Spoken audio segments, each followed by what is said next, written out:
Hello, everyone. Welcome to this post Firelands Festival episode of What's Up New London. I hope everyone who wanted to come to the festival got a chance to. We certainly had beautiful weather, a little hot, but sunshine, a light breeze most of the weekend. And there's so many people to thank, Lana and Amanda, for signing up gate workers and working 5 or 6 shifts themselves. Next, if he wasn't Rotary Citizen of the Year before the festival, he certainly deserves it for the work he put in at the festival. Steve Rader was there at 6 a.m. every morning cleaning bathrooms and work doing whatever needed done until late every night until everything was finished. And speaking of the bathrooms, just to digress a bit, I would be nice if folks could exercise just a wee bit of couth in the restrooms. The condition they're in every morning can't be described in polite company. Jill Mitchell for managing the French fry stand again this year. The weather was certainly hot enough. Imagine standing next to those fryers all weekend while trying to keep a group of teenagers focused. To the rec committee members, counting off the top of my head, all of about 7 or 8 who are actually out there working all weekend. I'm not going to mention rec committee member names. The ones that do work there aren't there for the recognition.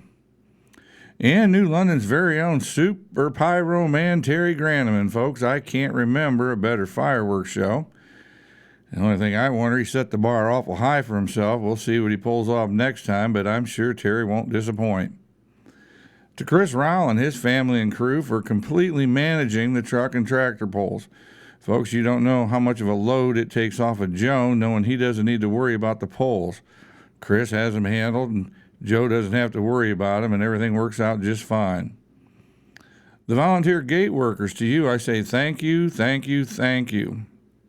We are thinking about next year giving gate workers a pass for the day they work. First, as encouragement to get more gate workers to volunteer, and second, just to show appreciation to those that do come out and help. Finally, the village administrator, Sean Pickworth, Parks Director, Joe Thomas, and Campground Manager, Brittany Rader.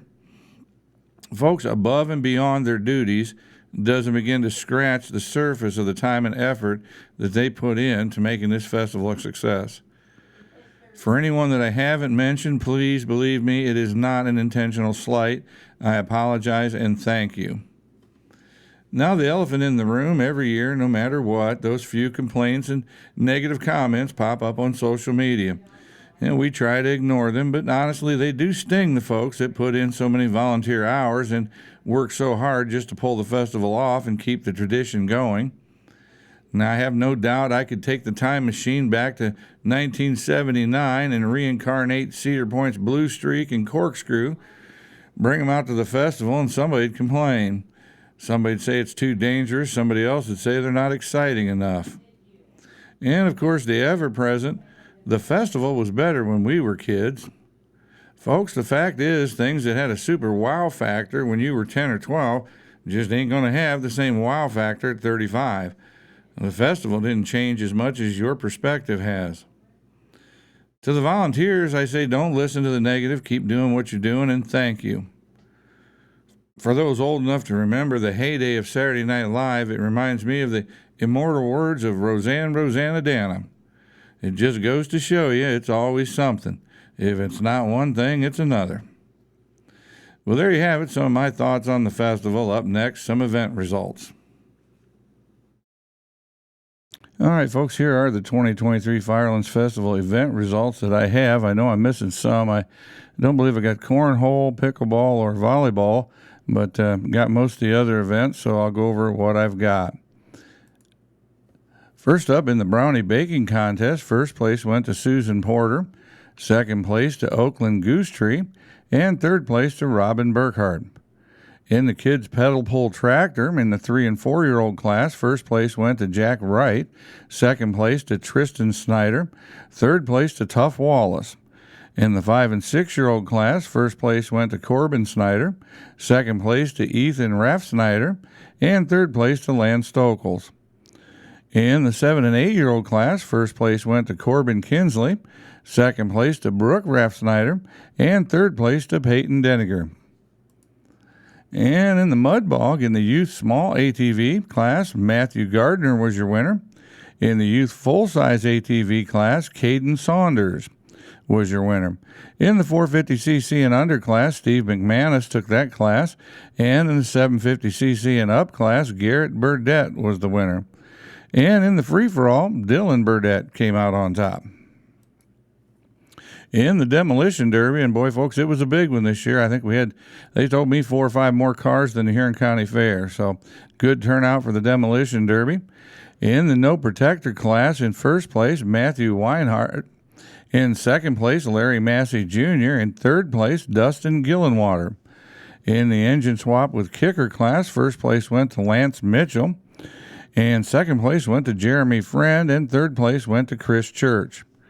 In the V8 bone stock class, first place went to Mark Valentine, second place to Joe Hicks, and third place to Steve Shupp.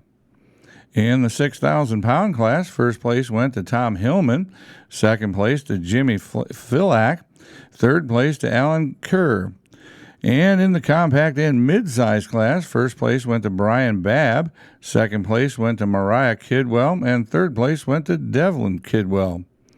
In the full-size trucks, first place went to Jordan Bender, second place Joe Harriet, and third place went to Michael Kidner. In the compact truck class, first place went to Cameron Sleck, second place to Spencer Pippert, and third place to Andrew Ward. In the youth compact class, first place went to Owen Price, second place to Rachel Hornmel, and third place to Liam Breeze. And bringing it all up in the end here with your FWD windshield class. First place, Jordan Hartzell. Second place, Kerry Squires. And third place, Matthew Hirsch. And that is your demolition derby result. And for the tractor pull, near record, I think I had 239 hooks.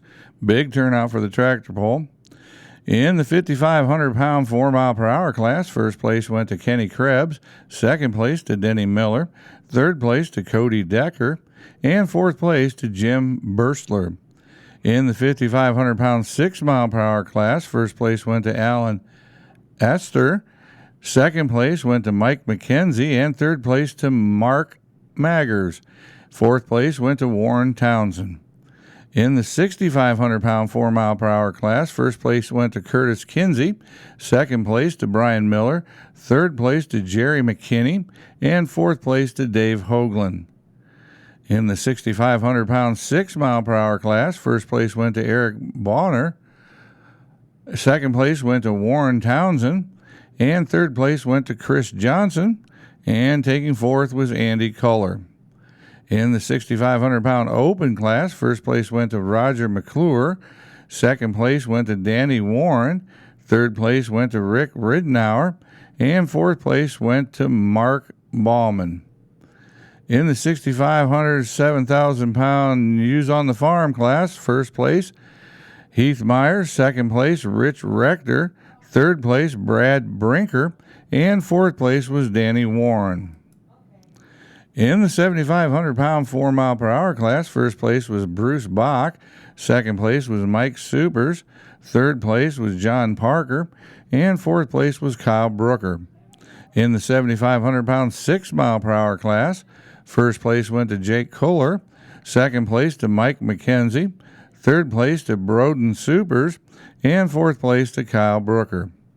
In the 7,500-pound hot farm class, first place went to Danny Warren, second place went to Brian Bailey, third place went to Kyle Brooker, and fourth place went to Curtis Kinsley.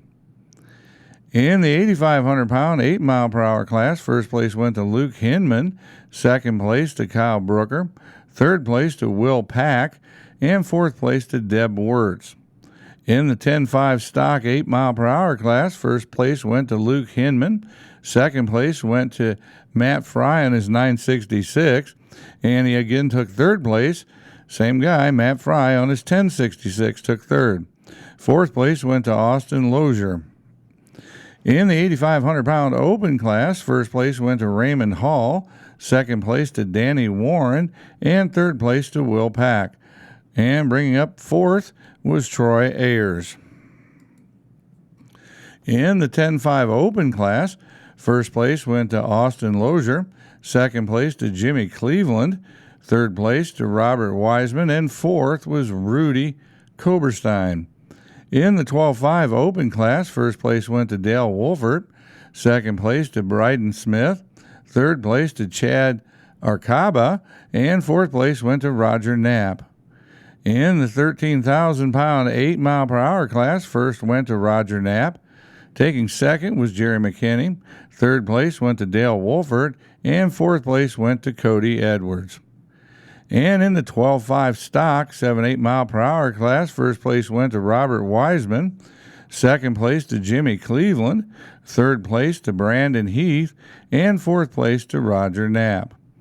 And finally, in the 12.5 hot farm class, first place went to Dale Wolfert, second place to Mark Hinman, third place to Chad Arcaba, and fourth place to Fred Swanson.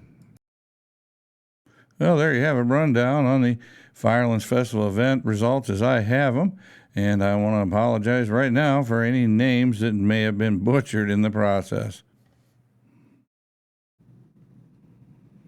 Well, folks, there you have this Firelands Festival recap edition of What's Up New London. I tell you, I'm still recovering. It's going to take me a week. Old man like me, I tell you, I can't keep going like that all weekend long and not have some recovery time. So hopefully get back to some more regular schedule here with the podcast. Again, thanks to all the volunteers. Thanks to everyone that came out and made the festival a success. We hope everyone enjoyed it. If I omitted someone in the thank yous, let me know. We'll get them in there. Again, it certainly wasn't intentional, but glad to see everybody out there. Hope everybody had a good weekend. And until next time, everybody stay safe and God bless the United States of America.